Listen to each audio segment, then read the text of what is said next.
Makanya ini penting, yo dakwah tapi tauhidnya sing kenceng, jangan dakwah kenceng tauhidnya kendor. Itu bahaya betul. Saya ulang lagi ya, ini dawuh Habib Umar. Jadi kata beliau, fala budda an wattina kulubana. Kita harus yakin seyakin-yakinnya bahwa semua kemungkinan itu mungkin.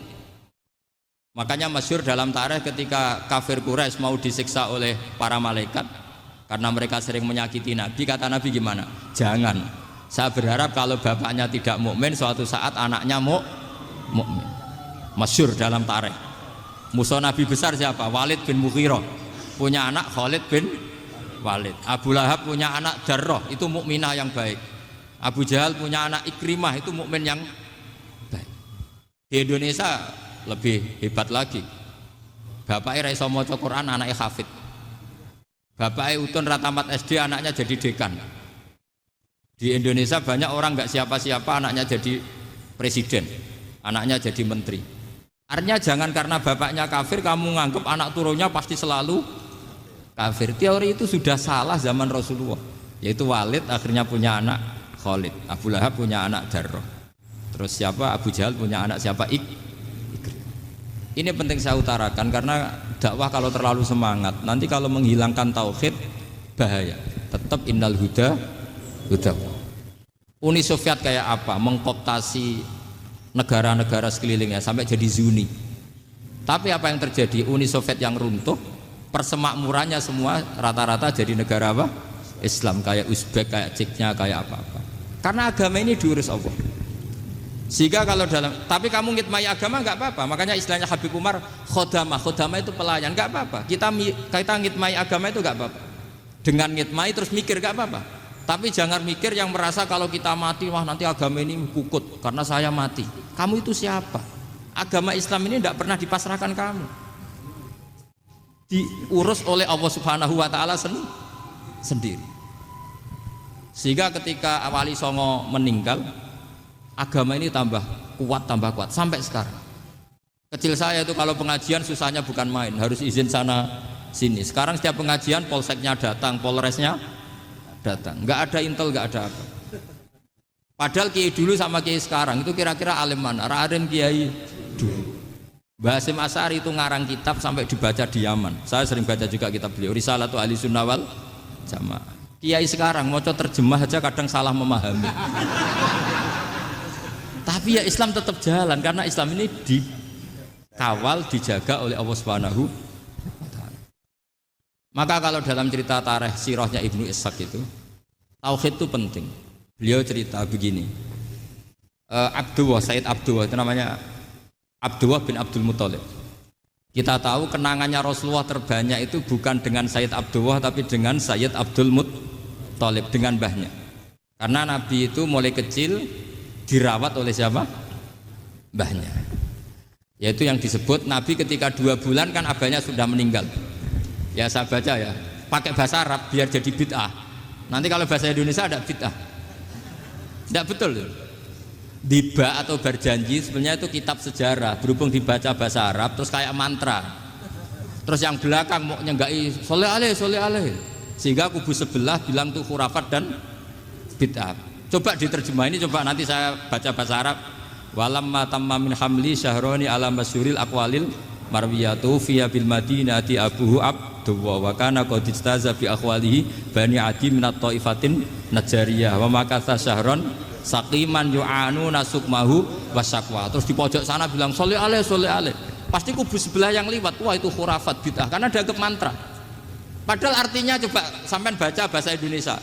Ketika hamil Rasulullah umur 2 bulan, abahnya meninggal di kota Abwa.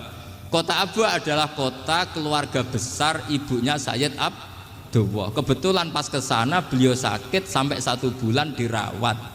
Bid'ahnya di mana kalau diterjemah? Wong itu kitab tarikh. Makanya saya nggak tahu yang membid'ah-bid'ahkan tiba itu karena tadi. Tapi sampean juga ikut salah karena nyenggai sholawatan tok itu. Jadi makanya saya bilang tadi kalau bahasa Arab bid'ah, kalau sudah terjemah tidak bid'ah karena kelihatan kalau itu hanya kitab tarikh. Loh, coba bid'ahnya di mana? Wa ba'du fa'aqulu wa Muhammad bin Abdullah bin Abdul Muthalib bin Hasyim Itu kalau diterjemahkan, kamu harus tahu siapa nama Muhammad. Muhammad punya abah siapa? Rasulullah Muhammad Abdullah. Punya abah siapa? Abdul Mut. Punya abah siapa? Hashim. Coba baca gitu di kubu sebelah. Oh iya mesti gitu. Berhubung baca bahasa Arab. Wa ba'du faqul huwa Muhammad bin Abdullah bin Abdul Muttalib bin Harits. Jadi itu hanya salah baca saja itu. Maksudnya salah yang hukumi, bukan salah yang baca, salah yang apa? Hukumi. Sayyid Abdullah ini orang yang tauhidnya sangat kuat. Sayyid Abdul Muttalib lebih kuat lagi. Saya cerita sedikit betapa pentingnya tauhid.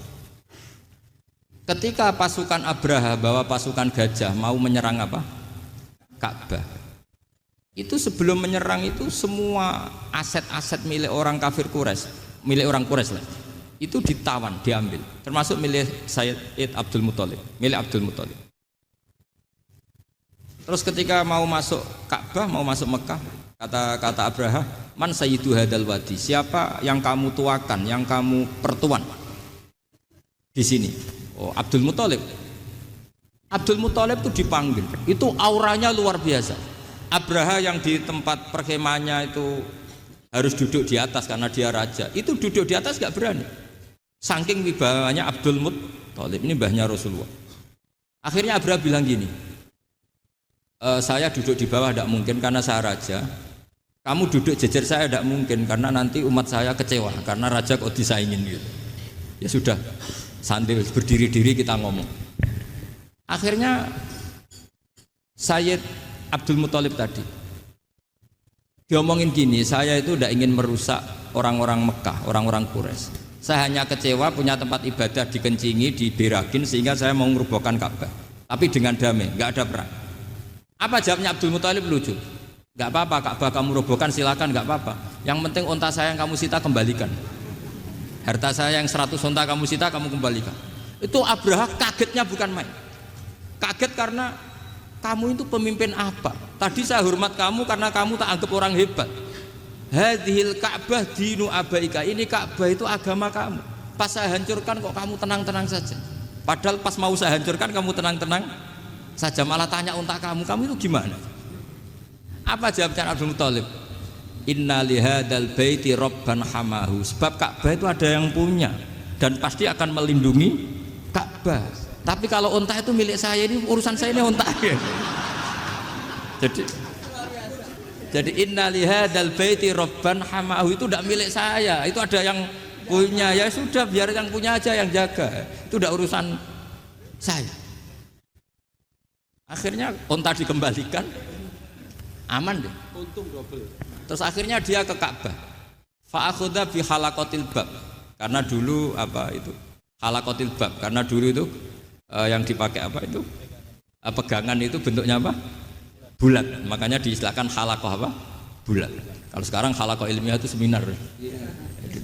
Halaqah itu buruhi lain lagi. Iya. Pegang terus bilang gini, kata Abdul Muttalib, ya Allah, Ka'bah ini mau dihancurkan oleh Abraha. Ka'bah ini milik kamu. Saya mau ke gunung, mau melihat apa yang kau lakukan terhadap orang yang mau merusak Ka'bah.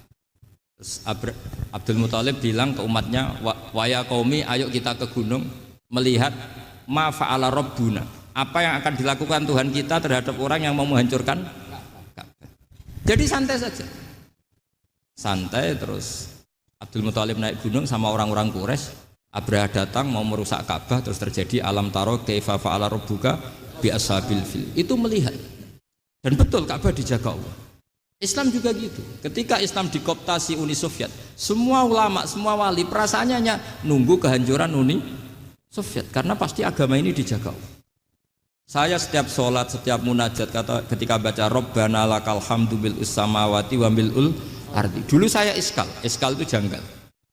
Ya Allah, engkau zat yang layak dipuji, yang pujian itu memenuhi langit dan bumi. Pikiran saya kalau bumi ateis itu mujinya kayak apa? Tapi Masya Allah ketika saya datang di Korea, bumi ateis, ternyata di sana banyak masjid, banyak tasbih, bahkan ada sakduna di sana. Karena Allah sudah ngendikan lakal hamdu mil'us samawati wa mil'ul ardi. Dan sekarang nyata, semua bumi ateis, bumi apa saja, ada tasbihnya, ada tahmidnya. Makanya sadaqallahul adzim ketika ngendikan sanurihim ayatina fil afaq. Walladzi arsala rasulahu bil huda dinil haqqi liyuzhirahu 'alad dini kulli. Makanya saya mohon sekali bahwa agama ini harus kamu khidmah. Tapi enggak boleh kamu pikir. Atau dibaliklah, khidmah maka memikir. Tapi tidak usah GR bahwa agama ini diserahkan sampean. Saya juga agak ridho. Agama kok diurus orang-orang kayak gini, kayak apa nasibnya? Jadi ini penting. Karena rata-rata kiai alim itu tidak jelas. Terus oleh orang-orang yang nggak pernah ngaji itu, wah ini nggak jelas, nggak tegas. Islam itu harus tegas. Maksudnya tegas itu kayak apa? Tegas itu di wilayah kita. Kalau istri kamu mau diperkosa orang itu boleh tegas, itu wilayah kamu. Tapi kalau hidayat itu wilayahnya Allah Subhanahu wa Ta'ala. Kita tidak pernah tahu. Bahkan yang sudah Islam saja, nyuwun sewu, itu nggak ada jaminan mati husnul khotimah. Kita tahu dalam sejarah Sa'labah itu dapat gelar hamamatul masjid, merpatinya masjid. Tapi kita tahu akhirnya Sa'labah itu apa? Su'ul khotimah. Sampai dalam Islam selalu diajarkan ya muqallibal qulub tsabbit qalbi ala din. Jadi kalau kita sendiri saja masih ingin selalu husnul khotimah, agak ada ruang untuk mudah menvonis orang lain. Makanya saya salut sekali ketika Habib Umar menulis kita semua ini mengkhidmati hadal kaun dan selalu berharap bisa saja suatu saat orang yang sedang kafir bisa saja suatu saat muslim. Nah soal kalau yang sama yang harbi menyerang kita ya tarung. Kalau artinya kalau yang merangi kita ya kita wajib perang, kalau enggak ya habis kita. Seperti kita lakukan ketika diserang Belanda.